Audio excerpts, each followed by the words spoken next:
Hey y'all, it's Nikki B and welcome to my channel. So it is May. We are 5 months into the year and we are in the thick of things. I mean, it's just been crazy. All of us was ready for 2020. It's going to be my year. It's going to be popping.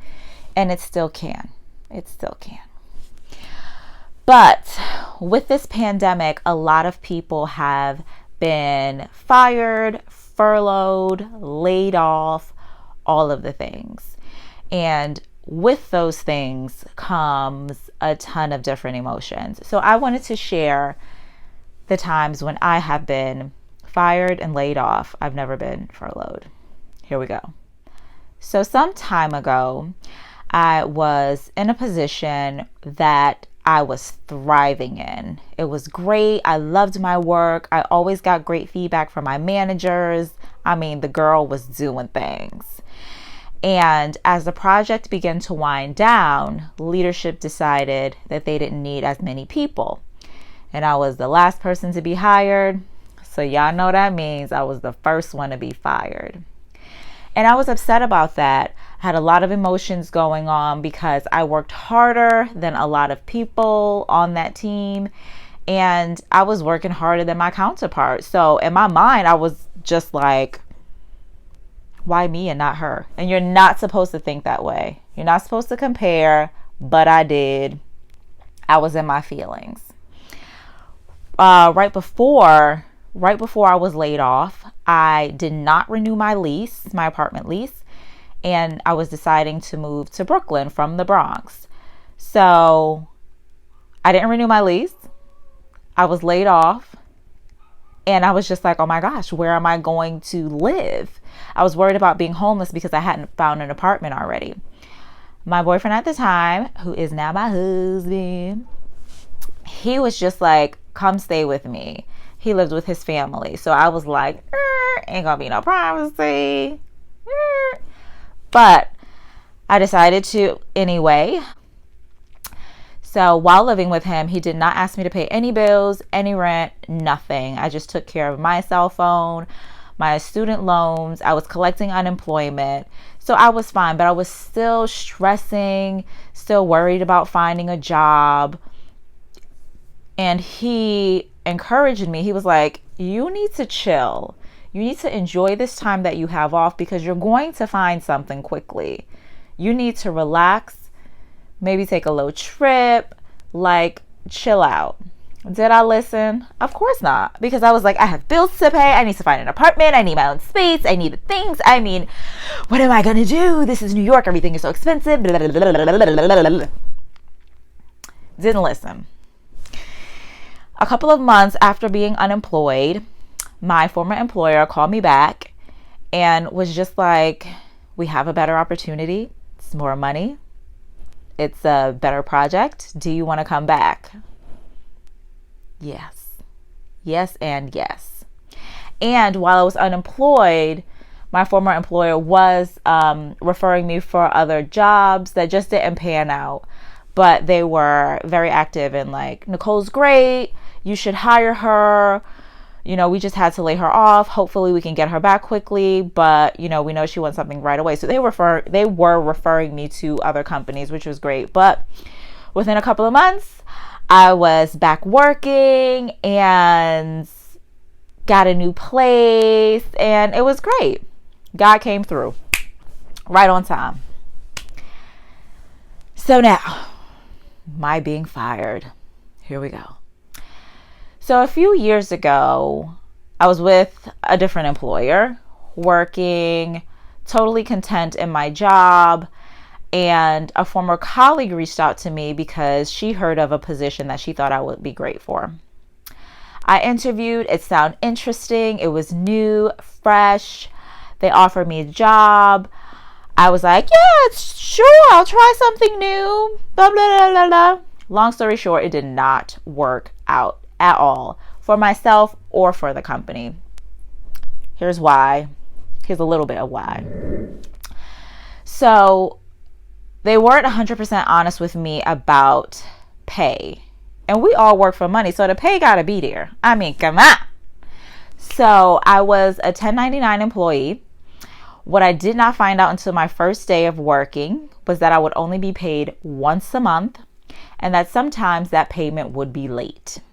So if clients didn't pay their bills, that means it was quite possible that I wouldn't be getting my money, which was a big problem.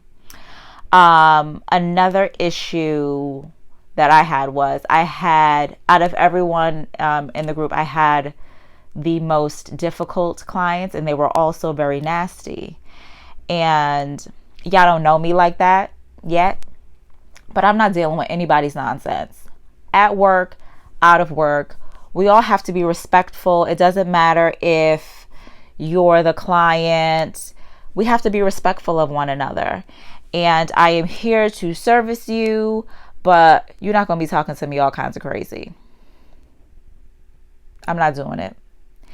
And so I had the nastiest clients, and I don't have the personality for that job. And I didn't figure that out until I got into it. Now, had I stopped and thought and did a little more research and dissected the position and really took a look inward, I would have been like, girl, no, you can't take this job. But I wanted to try something new. I did. And once I figured out that it wasn't working for me, and that I wasn't the right person for the job. And I'll say that in defense of that company, I wasn't the right person for the job. And so once I figured out that it wasn't working, I decided to start looking for other opportunities. I was in touch with a former employer. We see a pattern here. I was in touch with my former employer, and they were just like, how's it going? And I was like, it ain't going right. And they let me know that the person filling my position wasn't working out either, and they missed me and all of that good stuff. But I was still looking for other opportunities. And my employer at the time called me in, sat me down, and they laid me off. And I felt a way about that because I was like, damn, I've been looking for a job and they got me before I got them. But whatever. My boyfriend at the time, also before my being fired happened, he saw me at a stress level that he's never seen me before. So he was just like, quit. My husband, quit. Like, you're too stressed out. This is dumb. You hate it. Like, quit and I will pay your bills. And that was just the sweetest thing. He's so nice, so sweet and so thoughtful. But I was just like, no, like I'm responsible for me. I have to pay my own bills. So I thugged it out. They fired me before I could quit. My former employer was like, oh, you not working? Got you. They hired me back, better title, more money. Of course, I had to negotiate it, which was annoying because y'all knew that department was falling apart when I left. And y'all made me fight for more money and a better title. But it all worked out. And I was unemployed for maybe like a month at the most. It was probably less than that. So while all of these things did not happen to me during a pandemic, common theme, God always came in the nick of time. And I don't know if everybody is religious, spiritual, if you believe in God, but if you do, remember this at this point in your life and all the time, God always comes through. Even when we are crying and pleading and we're just like, are you listening? Do you see what I'm going through? Like, he always slides in like right in time where you're just like, whoo, I thought you wasn't listening. I was blessed to have people in my life where I never went hungry. My rent was always paid. My most important bills were always paid. God really looked out for me and just sent the proper people to come in and to take care of me and to help me. So I just want to remind you, we are in such a tough period right now with this pandemic and all that's going on. In addition to losing our jobs, some of us are losing family members and friends, and it's tough. But keep the faith. Take your time. If you're at home, if you have the opportunity to work from home, or if you are not employed, like find free courses online. Just start to do things that you always wanted to do, but you didn't have the time to do. Use the time that you have now for that. Take care of yourself. If you like this video, like it. Subscribe to my channel. Comment below with your stories of being furloughed, fired, laid off, how you're dealing with it, how you're not dealing with it. Share this with a friend, and I'll see you guys in my next video.